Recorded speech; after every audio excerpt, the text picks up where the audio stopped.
खबर खंडवा से। खंडवा में इंडियन मुजाहिदीन के आतंकी को एमपी एटीएस ने गिरफ्तार किया। लोन वुल्फ की थी योजना, निशाने पर थे सुरक्षा बल के जवान। मध्य प्रदेश एटीएस ने खंडवा से आतंकी फैजान शेख को गिरफ्तार किया। सीएम मोहन यादव ने पुलिस को इस सफलता पर बधाई दी। रिमांड के दौरान फैजान ने बताया कि वो आतंकी अबू फैजल जैसा बनना चाहता है। आईजी डॉक्टर आशीष ने बताया, आतंकी फैजान के इरादे बेहद खतरनाक थे। फैजान के निशाने पर सुरक्षा बलों के जवान थे। इसके लिए उसकी योजना लोन वुल्फ अटैक यानी अकेले ही हिंसक वारदात को अंजाम देने की थी। आतंकी अबू उत्तर प्रदेश का रहने वाला है। वो मुंबई के अंधेरी वेस्ट में रहता है। उसके खिलाफ इंदौर में पहला केस दर्ज था। 2009 में खंडवा पदस्थ एटीएस जवान सीताराम यादव की हत्या के मामले के अलावा 2 हत्या के प्रयास, 6 डकैती लूट के अपराध और भोपाल, देवास और मंदसौर में डकैती के केस उस पर दर्ज हैं। इसके अलावा अहमदाबाद बम ब्लास्ट मामले में भी वो आरोपी है। भोपाल सेंट्रल जेल में पहले से सजा काट रहे आतंकी अबू फैजल को दिसंबर 2023 में एनआईए कोर्ट ने आजीवन कारावास की सजा सुनाई। ये सजा 2013 में जेल तोड़ने के मामले में सुनाई गई। इसमें आतंकी और उसके साथियों ने पुलिसकर्मियों पर हमला कर उनकी बंदूकें लूटी।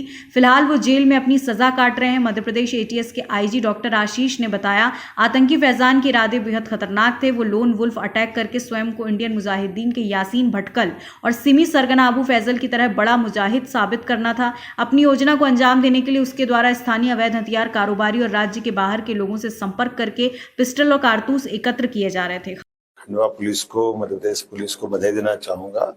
हमारी पुलिस चौकस, चौकन्नी और सतर्क है। यही कारण है कि एक आईएएस का बड़ा आतंकवादी, जिसके माध्यम से बड़ी संभावना थी, हमने चौकन्ने होकर के उसको न केवल अपने कब्जे में लिया, बल्कि उसके साथ कई सारे साहित्य, कई सारी चीजें हैं। हम इससे जुड़ी भारत सरकार की सभी गुप्त एजेंसियों के संपर्क में भी आ गए हैं। हम उनको भी जानकारी दे रहे हैं कि इसके माध्यम से जो भी बड़े नेटवर्क है अंतर्राष्ट्रीय स्तर के, उससे भी जानकारी जुटाई जाए। और जैसा मैंने पहले भी कहा कि मध्य प्रदेश की पुलिस और मध्य प्रदेश का प्रशासन किसी भी प्रकार की कोई घटना हो ये बर्दाश्त नहीं करेगा। यही कारण है कि ऐसे आतंकवादी को हमने न केवल पकड़ने में सफलता प्राप्त की है, बल्कि इससे जुड़े हुए सारे राज भी हमने समझ लिए हैं। उम्मीद करता हूं कि पुलिस की इस कार्रवाई से निश्चित रूप से इनकी कमर टूटेगी और ऐसी किसी घटनाओं से लड़ने में पुलिस सक्षम है। मैं पुलिस के जवानों को बधाई देना चाहूंगा और उम्मीद करता हूं कि वो यही सजगता बरकरार रखेंगे। फैजान नाम का आतंकवादी, जिसके बारे में जानकारी मुझे दी गई है, इसके पास से आईएसआई से लेकर के कई सारे ऐसे साहित्य मिले हैं जिसके माध्यम से कई वीडियो वो फॉलो करता था, कई प्रकार के प्रमाण मिले हैं और इससे कई प्रकार का असला मिला, रिवॉल्वर मिली है, बाकी ऐसा खतरनाक साहित्य मिला है जिसके कारण से उसके लिए, खास करके भारत की सुरक्षा के लिए वो खतरा हो सकता था। मध्य प्रदेश की पुलिस को मैं एक बार फिर आपके माध्यम से बधाई देता हूँ। मैं बोल लेता हूँ। आज एक बड़ी सफलता एटीएस को मिली है, जिसमें एक इंडियन मुजाहिदीन के आतंकवादी, इंडियन मुजाहिदीन के आइडियोलॉजी फॉलो करने वाले आतंकवादी को, जो एक लोन वुल्फ अटैक प्लान कर रहा था, उसे पकड़ा गया है। मुख्यमंत्री डॉक्टर मोहन यादव जी द्वारा आतंकवादी एवं अन्य देशद्रोही गतिविधियों की रोकथाम के लिए जो जीरो टॉलरेंस की नीति अपनाने का निर्देश दिया गया है, इसी के अनुक्रम में एटीएस द्वारा संपूर्ण प्रदेश में सतत निगरानी रखी जा रही है, जिसके चलते आज ये सफलता मिली है। आज सुबह हमारे पास रिलायबल इनपुट ये आया था कि एक व्यक्ति है जो कि इंडियन मुजाहिदीन के आइडियोलॉजी से प्रभावित है और कोई बड़ा अटैक प्लान कर रहा है। इस पे हम लोग वर्क कर रहे थे और इसी बैकग्राउंड में आज सुबह एक आतंकी फैजान, पिता हनीफ शेख, जिनका उम्र 34 वर्ष है और ये कंजर मोहल्ला खंडवा का रहने वाला है, इसे गिरफ्तार किया गया है। यूएपीए के अन्य विभिन्न धाराओं में इन्हें गिरफ्तार किया गया है और इससे भारी मात्रा में आईएम, आईएसआई, आईएस एवं अन्य आतंकी संगठन के जो जिहादी लिटरेचर होते हैं, ये जब्त किया गया है। 4 मोबाइल फोन, 1 पिस्टल, 5 जिंदा कारतूस, साथ ही साथ सिमी संगठन के सदस्यता के जो फॉर्म्स हैं वो भी इनसे मिले हैं। इनके कब्जे में जो मोबाइल और डिजिटल डिवाइसेस मिली हैं, उनसे हम लोगों के पास कई फोटो और video Indian Mujahideen, ISIS, Jaish e Mohammad,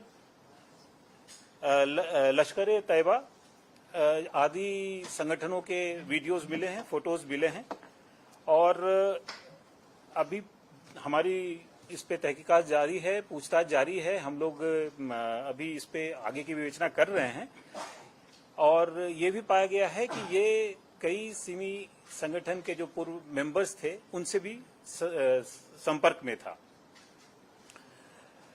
इसके जो सोशल मीडिया प्रोफाइल है उसमें भी इसने इंडियन मुजाहिदीन से संबंधित जिहादी पोस्ट अपलोड कर रखा है। पाकिस्तान में जो ट्रेनिंग्स चल रहे हैं टेररिस्ट कैंप के, उसके वीडियो हैं।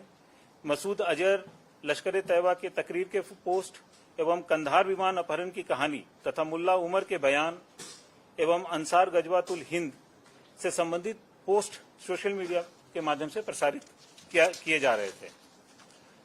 ये लोन वुल्फ अटैक प्लान कर रहा था और सबसे इसमें सनसनीखेज कहा जा सकता बात ये था कि ये सुरक्षा बल के जवान एवं उनके परिजनों की निगरानी एवं रेकी कर रहा था और कोई इस तरह का वारदात करना चाह रहा था जिससे कि एक जो स्टेट है उसको वो चैलेंज कर सके, सुरक्षा के तंत्र पे अटैक करना चाह रहा था। ये इसकी डिजाइन थी। ये यासीन भटकल जो इंडियन मुजाहिदीन का संस्थापक था और अबू फैजल से बड़ा मुजाहिद बनना चाहता था और इसने अपने योजना को अंजाम देने के लिए स्थानीय जो अवैध हथियार के तस्कर होते हैं और अंतर्राज्यीय जो तस्कर हैं उनसे भी संपर्क कर रहा था। अभी इससे प्राइमा फेसाई हमारे पास इतनी जानकारी मिली है और इस पे यूएपीएफ के एफआईआर किया गया है।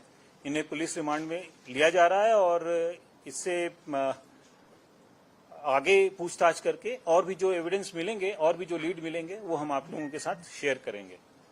ये थोड़ा सा मैं और टाइम लेना चाहूंगा इस पे ये बताने के लिए कि ये एटीएस का पिछले 3 साल में 6 बड़े ऑपरेशंस हुए हैं जिसमें हमने 55 आरोपियों को गिरफ्तार किया है और ये जो ऑपरेशंस हुए हैं इसमें 6 विभिन्न जो टेररिस्ट ऑर्गेनाइजेशंस हैं उन पे कार्रवाई हुआ है। ऑपरेशन तो 6 से ज्यादा भी हुआ है, उसका एक विवरण डाला हुआ है और बाकी जो इंडियन मुजाहिदीन, आईएसआईएस और अन्य संगठनों पे जो हमारी सफलता रही है उसका भी एक ब्रीफ प्रेस नोट में दिया गया। प्लीज।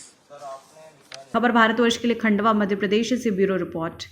अपने शहर अपने प्रदेश की ताज़ा खबरों के लिए लाइक करें, शेयर करें, सब्सक्राइब करें और हाँ, बेल आइकन दबाना ना भूलें क्योंकि खबर हमारी, फैसला जनतंत्र का।